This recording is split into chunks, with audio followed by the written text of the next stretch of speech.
Well, here we are. I know I technically covered the legendary masks in the mask analysis video, but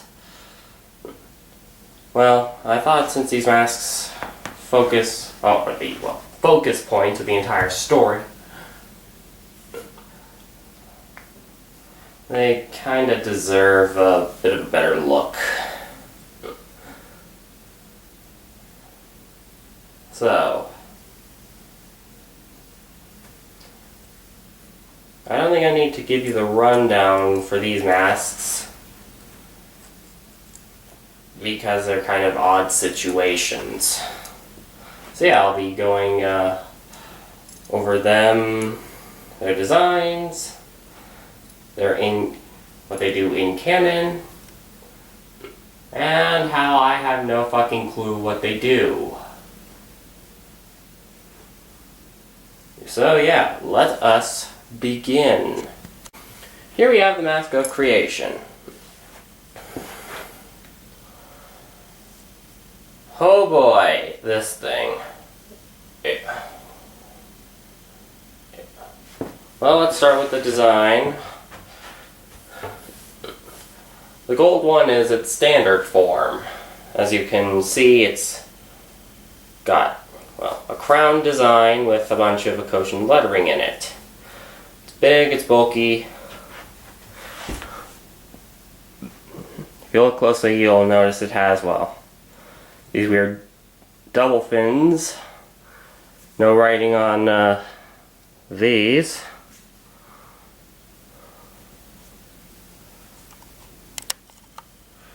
And this weird muzzle thing. As well as a chin that is too blunt to poke anyone's eye out.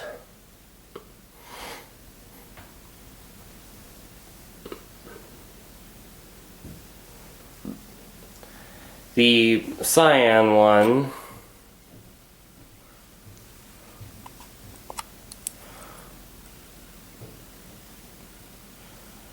well, it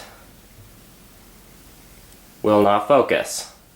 Yeah, this is for the mask, well, the Akimu the Mask Maker set, released in 2016, which I honestly wish we'd just gotten Makuta with the Mask of Ultimate Power. Seriously. They could have just done Protector form, and I would have bought that shit. For more than one of the regular Protectors, probably.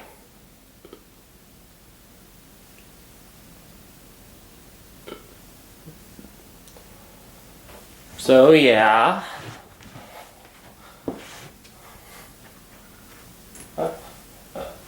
Before we continue, there's a little thing I'd like to do. There's a sort of pedestal that was given to us in 2015 with the Akimu vs. Skullgrinder set. If you hold it at just the right angle, it fits. And otherwise it doesn't. So yeah.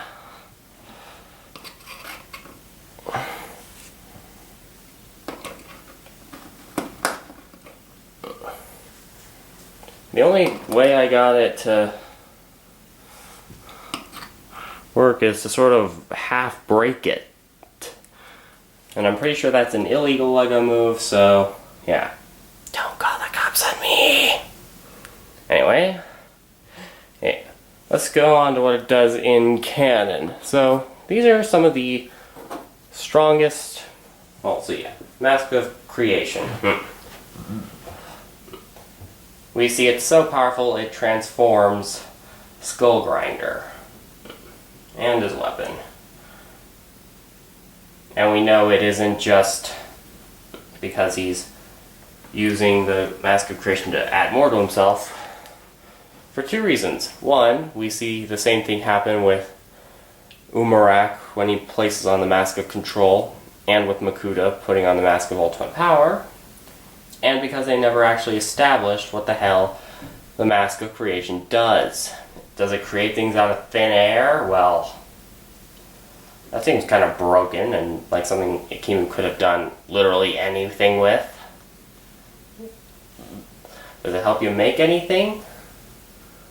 I don't know. And even then, how does that work? The whole thing is kind of just a pain in the ass.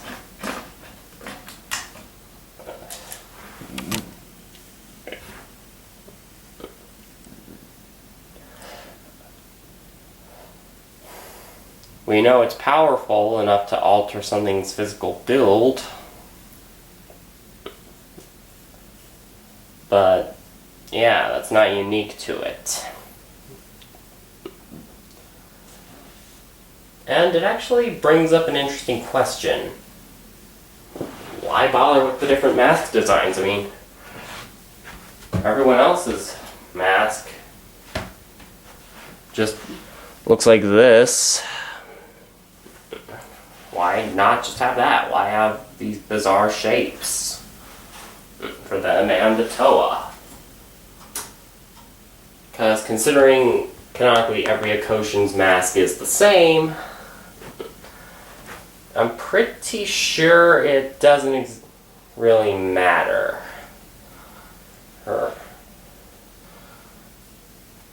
If it's just that golden blue cyan one, yeah. And now that I'm on the topic, where the fuck did these masks come from? I mean, Mask of Time before the world, so yeah. Mask of Ultimate Power, Makuta made it, yeah. Creation and Control, did the mask makers make those masks? Did they find them? What did they do? Well, how did they find them? Where did they even learn how to make masks?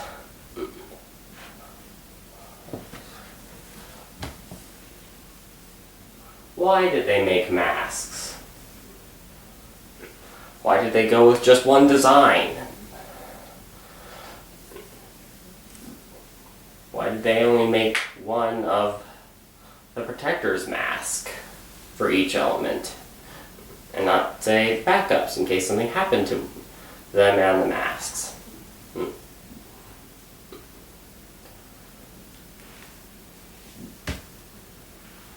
Yeah. Had they not cut Bionicle's life short, maybe we wouldn't... Well, maybe fans just speculating and asking questions wouldn't be doing better world building than the actual series. But I digress. Let's move on to the Mask of Control. Here we have the Mask of Control. This is slightly more important than the Mask of Creation. While Skullgrinder was sent to go destroy the Mask of Creation and failed, Umarak was tasked, I guess, with, well, acquiring the Mask of Control for himself. And succeeded.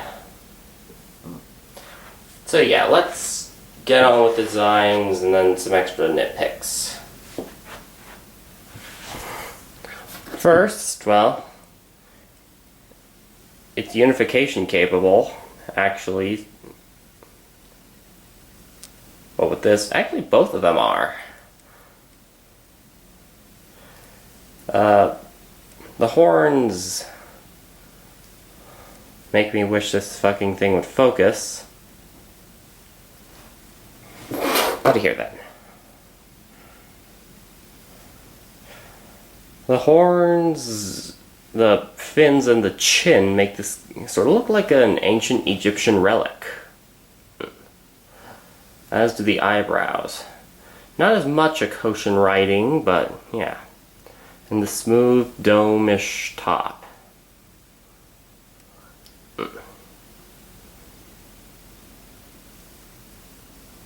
So yeah, I guess Linkara was right. All of evil is linked to ancient Egypt. So, now you get out of here. Here we have the Destroyer's Mask of Control. What inevitably happens when you put the mask on and... you know what, I'll get to the questions later. So here we have the bottom bit broken off and made into this sort of fanged skull thing.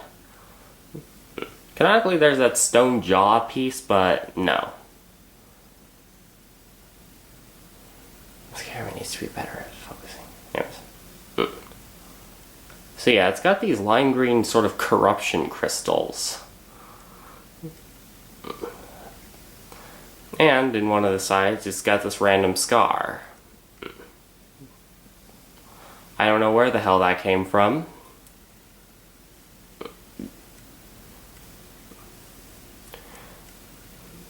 As these seem to be the sides the bits untouched.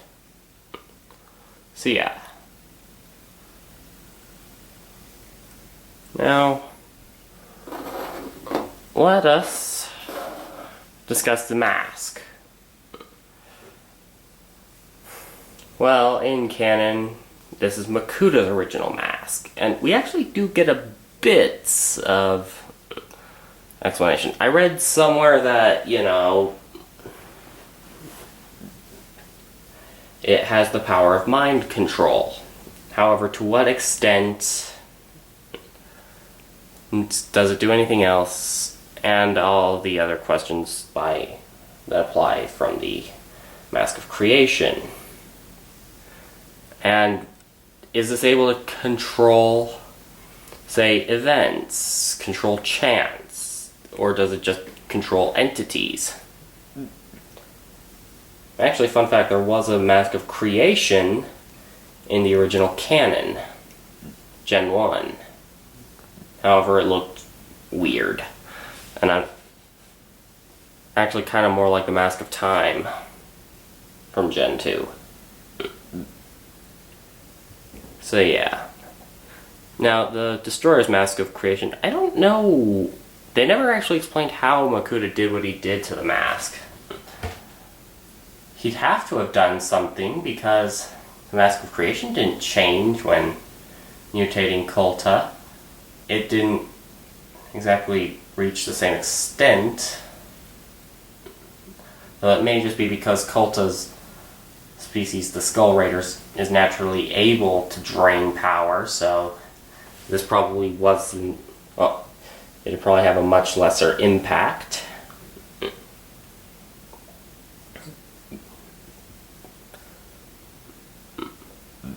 And honestly, he'd have to have done something, which means he was awakened canon longer. So yeah. He could have done something to it, and yeah. Plus, why the hell... well, we see at the end of Journey to the One, Episode 2, that Umarak could have just macheted everything, just broken through. Why the fuck didn't he just do that? Why did he screw around with getting a creature? Could have teleported in, follow the light, okay? Do. Okay, doors. Teleport in. Okay, Mask of Control. Because there's no indication that, well, there was anything required. There was no real sign that it was anything more than just physical locks and barriers, which are destructible. So yeah. Plus, why are these crystals lime green and not purple like Makuta's original color?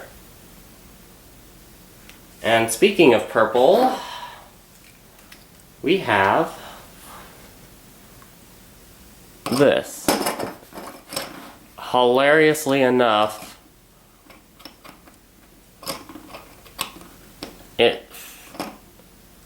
well, I might be having a bit of bad luck, but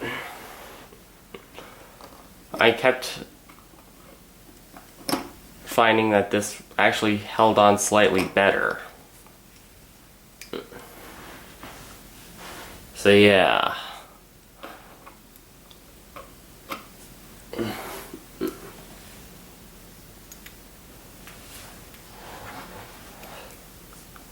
Let's try it with the Destroyer's mask. Honestly, if it meant getting a protector, well, honestly, if it meant getting Titan Makuta, I would have rather had to make a combiner with Umrak the Hunter and, I don't know, the 3 beasts. Maybe all the creatures to make the Destroyer, and yeah. This... What the hell? I was having better luck with this.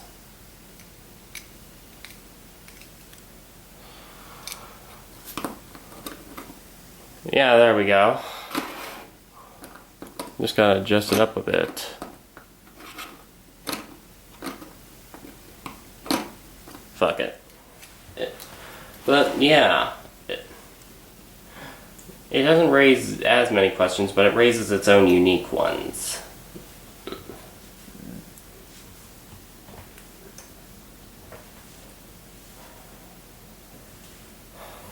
Also, there's the animations, which do a pretty good job. Sure, they make the Mask of Creation look a bit flat, but the Mask of Control, I honestly expected it to look more like the Mask of Interdimensional Travel. I thought it'd be bulkier, I thought the horns would extend out a bit more, and yeah.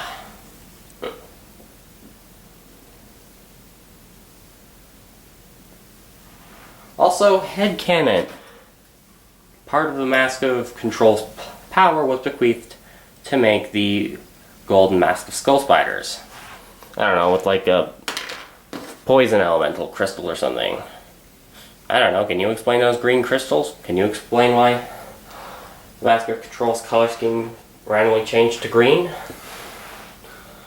While the Mask of Creation's lights is canonically cyan with its mask maker? No, you can't explain that.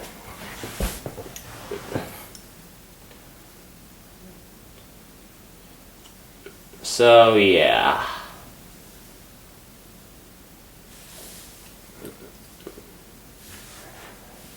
Now, so yeah. Again, I'll ask, how are these masks created? Some like legend crystal from some unknown legendary beast, legendary creature of elements? I will not know.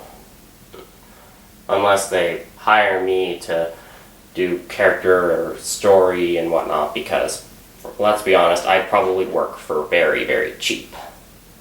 If it means being able to work on Bionicle. But yes, let us move on to the final round. Here we have the Masks of Ultimate Power and Time. Mask of Time only appeared in the comics and books, which nobody read.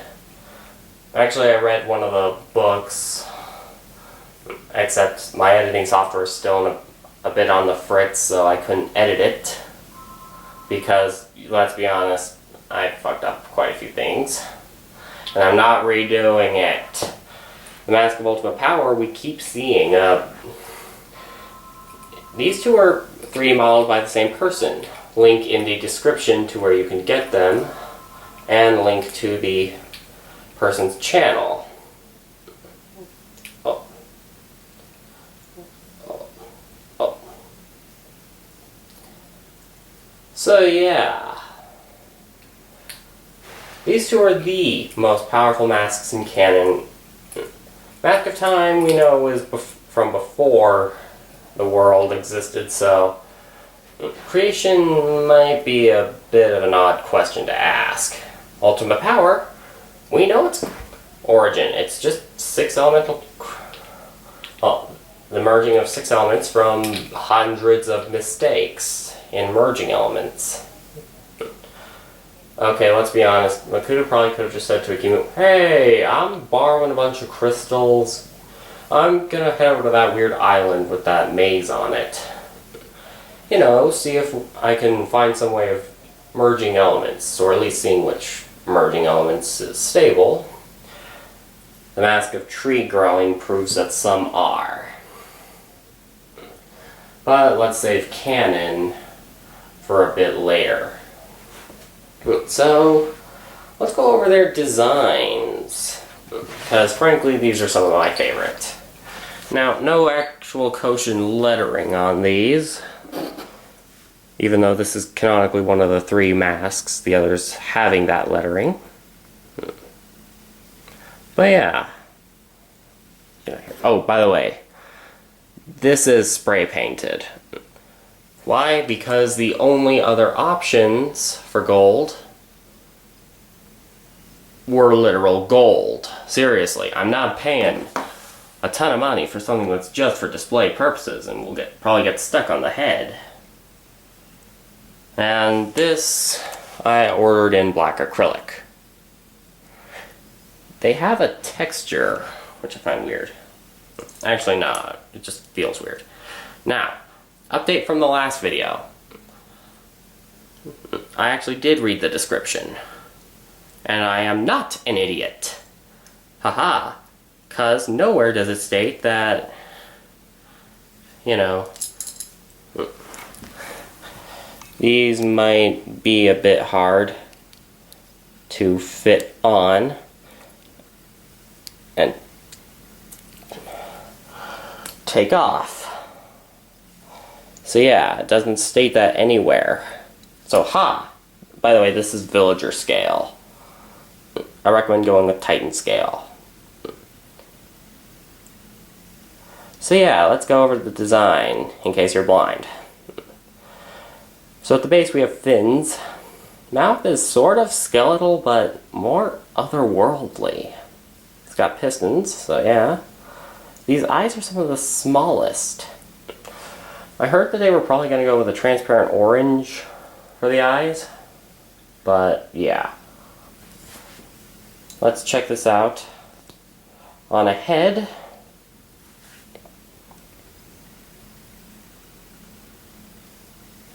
but yeah, from the front, you're not getting much.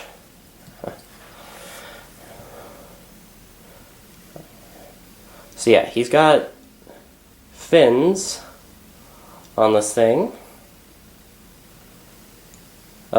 It's actually kind of the most three-dimensional mask.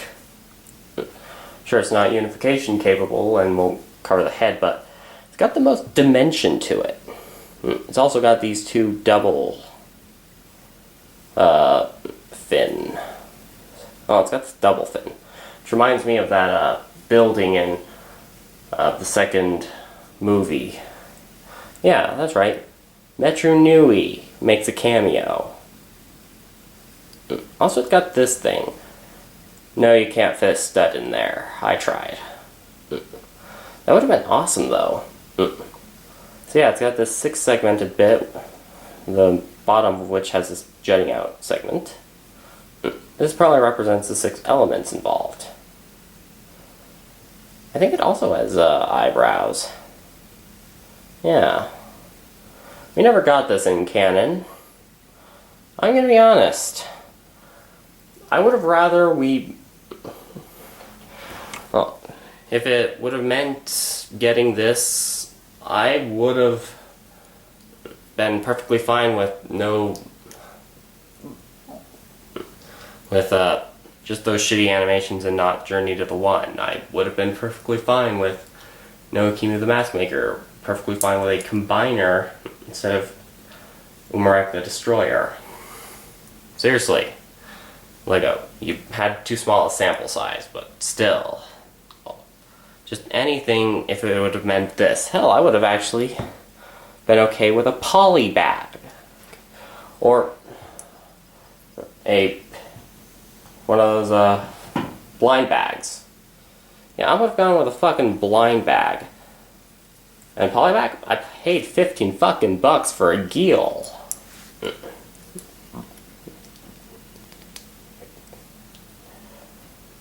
Who's to say I wouldn't pay more for this?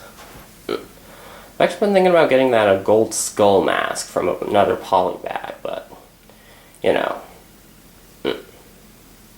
Paying $15 for a Gil was bad enough, not paying $20 for a single fucking mask. They should have just released a lot of the stuff in actual sets now that I think about it. Oh, they could have actually released this in the Destroyer set.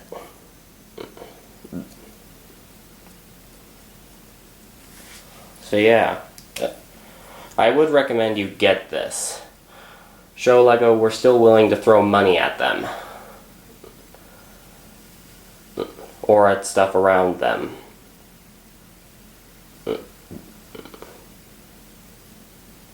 But yeah, I feel like the glossiness of this. Now the moment of truth. This fits fucking perfectly. Though to be fair, this is villager scale, so maybe Titan scale fits as well as the others. Seriously, LEGO, what the hell?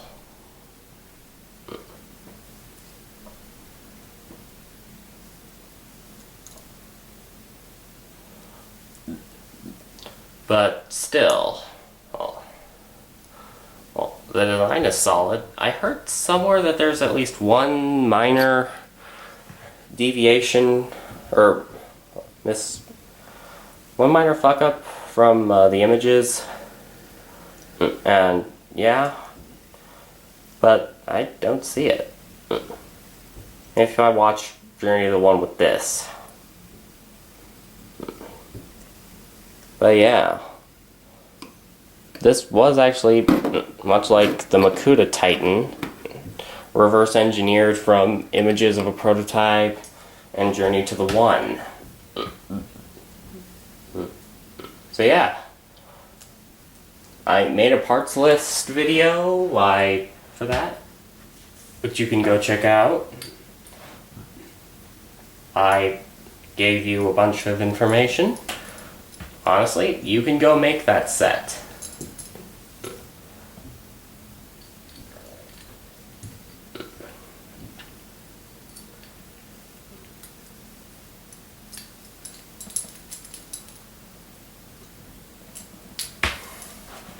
Yeah.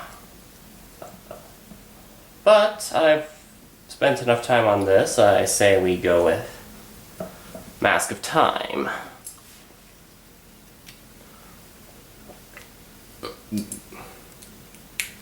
So, the Mask of Time, technically this is the top half. No, and before you ask if they figured this in, not really.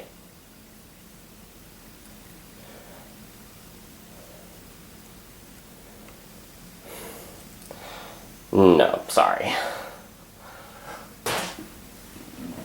Seriously, that would have been awesome if it snapped on. But, yeah. Also, slight point of interest.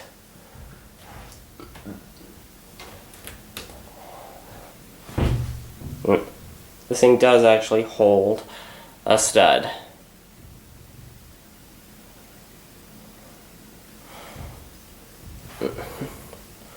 But, yeah. It might work better if it's not spray painted. Which it probably has to be. Damn it. Also, no, there is no gold variant of Titan scale Mask of Ultimate Power either. I looked. But yeah. This thing's got fins galore. This little mouth bit. The only person to canonically wear it is Akimu. Ooh. So yeah.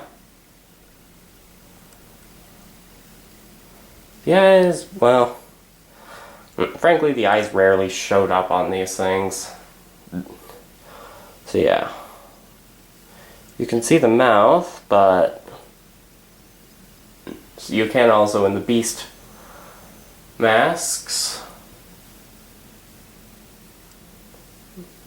So, yeah. Honestly, this thing is solid, and I don't have much to say aside from I like the plating, design in the middle. This thing's accurate as hell, and I wish I could have just ordered a gold plastic one.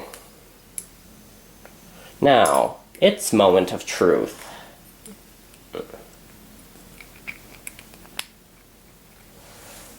I have to put this on backwards, but otherwise, it doesn't have friction to actually sort of stop, and looks almost perfect. But yeah, now we get to the cannon. I already went over the creation of these things, but that is not where I intend to stop. The true meaning of this video. Which is stronger? The Mask of Time is stated as, well, the most powerful relic in Okoto. However, that was before the Mask of Ultimate Power. Abilities, Mask of Time, well, the bottom half we're not sure. Top half shows you the future as it thinks you need to see it. Showed Akimu the disaster, and yeah. For some reason, it's not worn often. Its secondary ability is that it's required for summoning the Toa. Yeah, they kind of keep retconning these things. And yet still haven't done any world, and yet never did any world building. I'm still mad about that. But I digress. Mask of Ultimate Power. It's got, well, presumably... Well, we can't actually infer these things. It's stated that masks have, well, abilities. It's probably got, well, control over the 6 elements, considering how it's made of dozens, if not hundreds, of failures. It's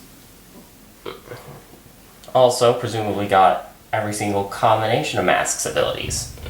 Like the Mask of Tree Growing, which was water and earth, and Mask of Tree Pruning. I think that was fire and jungle.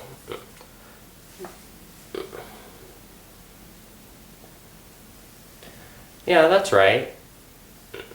The Mask of Ultimate Power. The ultimate thing you need if you're gardening. So yeah, it probably also has every 3-way combination, 4-way combination, 5-way combination, and whatever ungodly result a 6-way combination is of the elements. Considering Akimu feels a bit of tingling and itching when he puts on the Mask of Time, it can be inferred that that has, well, slightly more power than the Masks of Creation and Control, which will grow you slightly until the mask is removed. Unless it's a permanent scarring, like with the Mask of Ultimate Power, but details, and the Shadow Realm's kind of a canonical way of saying, screw it, I don't care. Or, in terms of how many plot holes and issues that brings up. But, yeah. Mask of Ultimate... So yeah, it's probably just growing Akimu a bit slightly at a subatomic way, meaning it's slightly more powerful. I'm reiterating myself. And because we have no reason to infer that the Mask of Control is any less powerful than Creation. Actually, now that I think about it, what the fuck was the difference between Akimu and Makuta's masks? Why were Akimu's more treasured?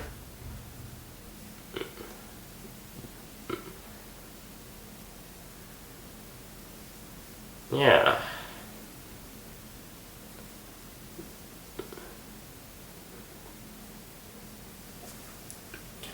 Oh.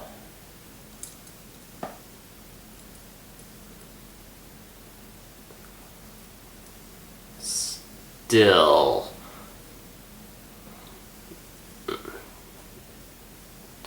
The Mask of Ultimate Power, and because the two are equal, and wearing a mask too strong for you will make you grow, apparently.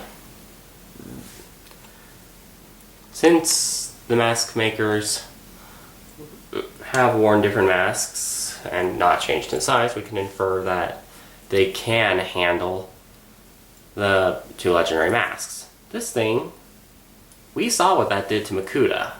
This thing has raw power, probably enough to destroy an entire continent. It was on and knocked off. It existed for a matter of maybe an hour and was active for about 30 seconds. And it decimated Okoto. I still find it bullshit that the jungle region was unaffected. A book thing, sorry. But yeah.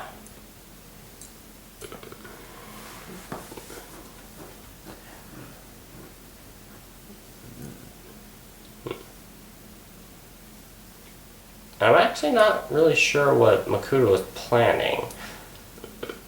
I mean, he wasn't wearing a mask of control. He couldn't control it. He couldn't give it to anyone else.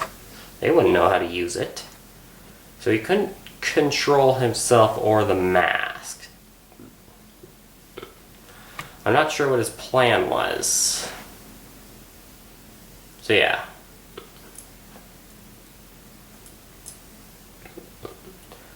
Sure, tactically, the Mask of Time could probably give you head's notice, so you can think... Oh, well, advanced notice, so you could think of... Okay, how do I get past this? This next attack. Ultimate power? Hey. This can let that Titanus monster... Well, Umarak the Destroyer was slowed down by his giant size, but this thing... Makuta could use any element to just blast himself further and use it for speed, use it for any ability he wants, practically. Frankly, this thing makes him a god. And considering he's the highest being in the Shadow Realm, he technically is. But still.